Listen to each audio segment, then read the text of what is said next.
Let's have a little fireside chat here with Arthur from Red Dead Redemption 2. I'm going to speak to you about why video game film adaptations will be a vital part of cinema and streaming. Traditional film exhibition, as we've known it, is occupied primarily by sequels, reboots, and remakes.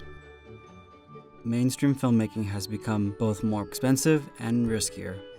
This means the top executive producers are becoming even more risk-averse, keeping only to characters, worlds, and brands that audiences already recognize. ATSTs! ATSTs! C-3PO and R2-D2 showed up, and I clapped! I clapped when I saw them too! I clapped because I know Star Wars! I know what that is! These producers will negotiate and buy out all the recognizable properties they can. The problem?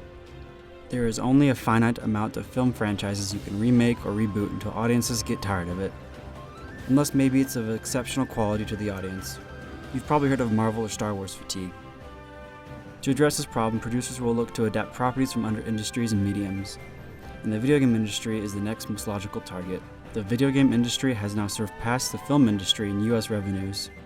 So you know producers want a piece of that pie. Global video game industry revenues grossed to $140 billion in 2018. Within the US, the video game industry itself grossed $43 billion. Yet the US film industry revenue raised a measly $11 billion in 2018.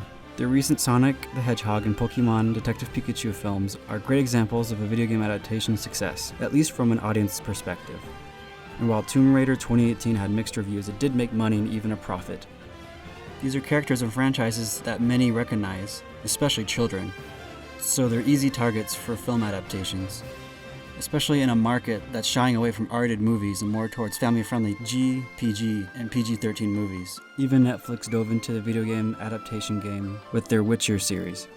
Streaming is a significant disruptor to traditional film as well, but that's a discussion for another day. It's noteworthy that streaming is keen to embrace video game adaptations as well. Arthur here from Red Dead Redemption doesn't have his own movie yet, but his chances will be higher in the future. It won't be long until video game imperialism arrives to the film and streaming market.